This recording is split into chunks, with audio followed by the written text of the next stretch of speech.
Has anyone else noticed that the favorite prescription of everyone even vestigially related to the doom crier, aka socio-political and/or economic internet spheres, is some shade, color, or texture of, "we need to fix the culture"? And have you ever noticed that the word culture seems to be yet another tally mark in the portfolio of words the internet's diluted to the point of near incomprehension? Well, I have. And if being just old enough to recall with a scientifically accurate amount of loathing a time when Mitt Romney, Pat Robinson, and Ben Shapiro were all still culturally relevant has afforded me any amount of clairvoyance at all, it's come in the form of the knowledge that the mechanisms of morality and culture have as much to do with abstract principles or philosophy as the actual chemical processes of photosynthesis have with the academic methods of taxonomy. I've stated this repeatedly elsewhere, so I'll not dwell on it too long this time around. But for clarity's sake, morality is just a shorthand term for a social contract. It's the mechanism by which human beings agree to cooperate with each other for our mutual benefit, and culture is just the natural, practical extension of that agreement. Essentially, morality is the abstract, how things ought to be side of the coin, and culture is the more practical, how we do things around here side. Now, the reason I'm making this video is that I've seen an escalation of debate circling about the internet in recent weeks around the existence or non-existence of the so-called woke right. And as per my usual format, I'm going to use this relatively straightforward question-answer premise as the incubation tube for a Cumeran thesis bred from the genetic stock of several other loosely related, though independently sterile ideas I've recently had floating around with nowhere suitable to plant them. The first and foremost of which being that which I enunciated in the video's title. I've come to the realization that America in particular, as well as the modern Western world in general, has had, almost from its very inception, a fundamental crisis of identity which has resulted in its cultures having a fixed, convex, internal structural pattern.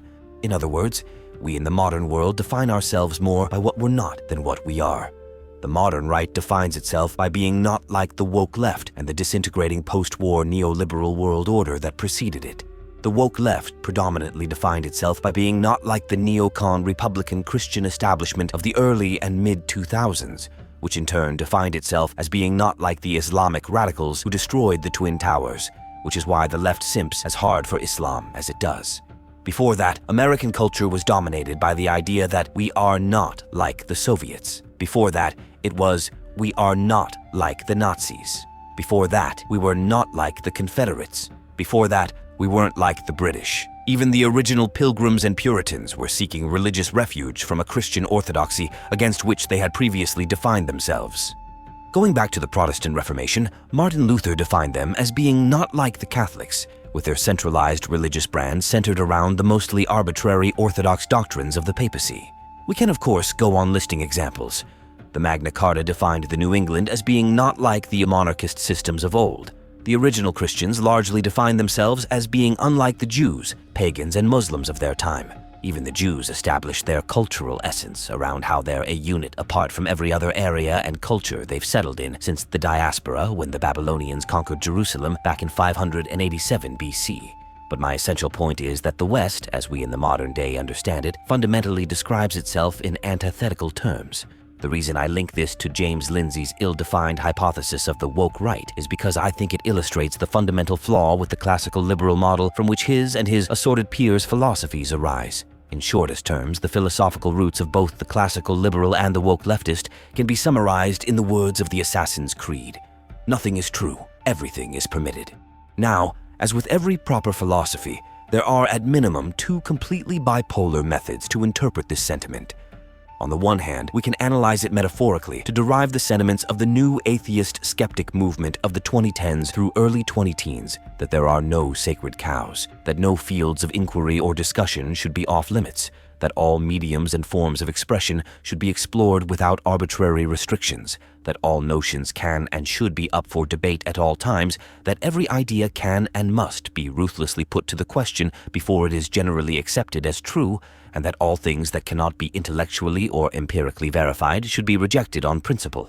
But therein lies the fundamental paradox of Lindsay's position, the key loophole that undermined the entire structure of the new atheist movement, as well as every other culture and organization I've heretofore made mention of, save one. In a word, by rejecting the notion of prepackaged conceptions, the classical liberal has disallowed himself a very core tools that allow cultures to function in the first place. But on the other hand, it can just as easily enable the ideology of the woke left, which says that truth is a purely arbitrary construct of the mind, that whoever holds the reins of power gets to then dictate what is and is not true in the eyes of society.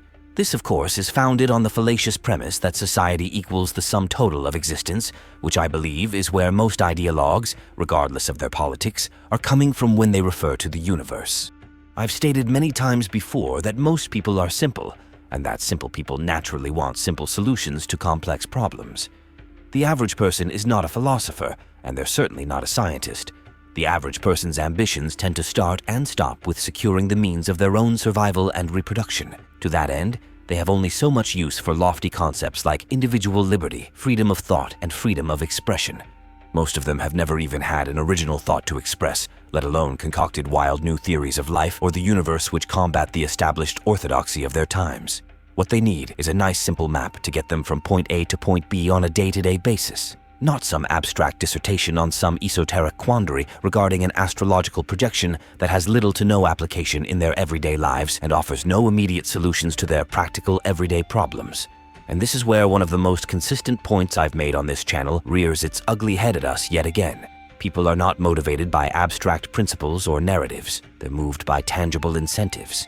It is what they want, not what they believe, that predicts the ordinary person's actions. Nature cares nothing for right and wrong, and as capitalism is just economic Darwinism, there's no more room for morality in business or politics than there is in a primeval jungle. Altruism and self-sacrifice are so rare in the world because, evolutionarily speaking, they're totally nonsensical and self-defeating. Why would an organism voluntarily give up its own advantage for someone else's benefit? The short answer is, they wouldn't, at least not naturally. And how do you convince an organism to do things that don't come naturally to it?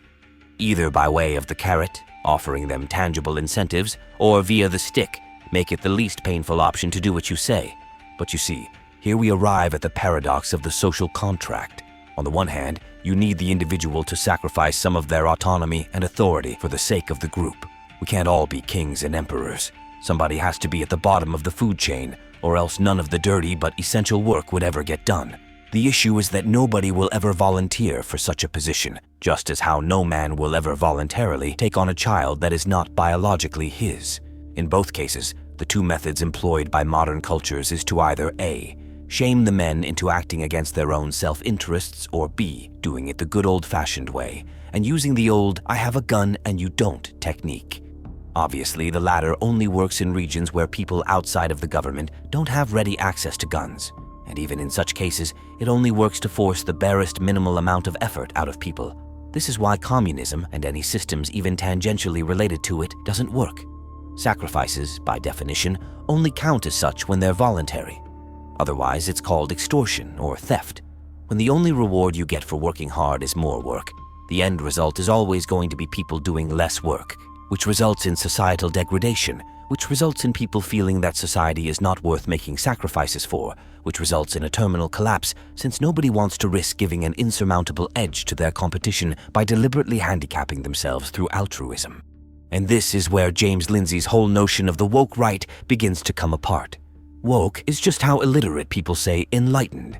Something you'll notice is that all our modern religions and cults, up to and including the woke left and MAGA right, are predicated on the ancient notion of gnosis, which in Greek simply means to know or to have knowledge of, although the connotation is usually one of occult or secret information that the rest of society, if not all of humanity, isn't privy to.